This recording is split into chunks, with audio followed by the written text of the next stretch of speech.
You're going to take 1 tablespoon of your favorite cocoa powder, and you're going to add about 1/4 of a cup of warm water. And I'm just going to go ahead and combine all my ingredients to open this freshly new carton of milk with me today. And that was not $1, sweetie, just so you know. It was not. It's really expensive. Watch out, you guys.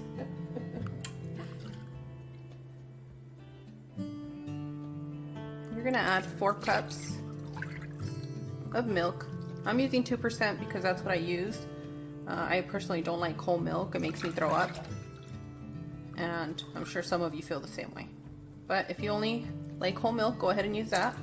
Skim milk, it really doesn't matter. You're going to make this comfortable for your home. And so that I can get all of that chocolate out, I'm going to add a little bit of milk in here and then pour it in.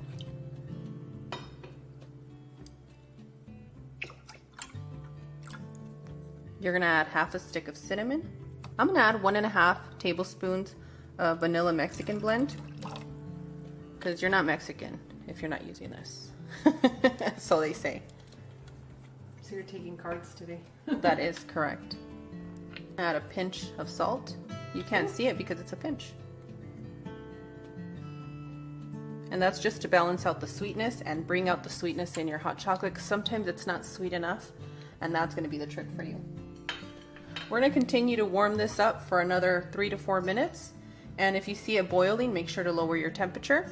Not all stoves are created equal, and we all have different climates, so hang tight. For our chocolate bar today, I'm going to be using Chocolate Ibarra, which is my favorite. If you guys have your abuelita hot chocolate, go ahead and use that. But I personally think this has more of a chocolate flavor, and the chocolate and sugar in here are balanced a lot better.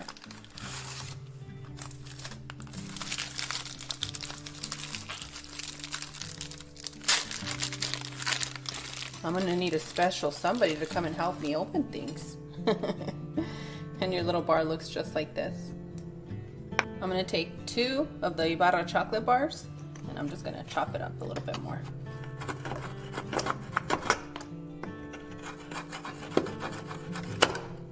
You can also just throw your bar inside the chocolate, but I think it dissolves a lot better when you break it up.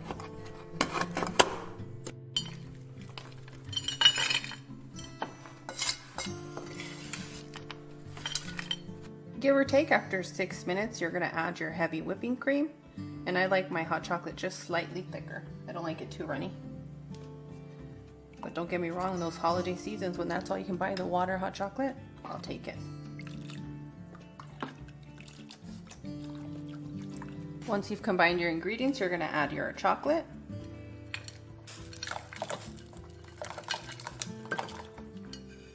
Ooh, that looks like a hot tub during winter. What is it with you in the shower? Or tubs? Right? Don't make me blush, Cloud. And go ahead and combine all your ingredients until everything's properly dissolved.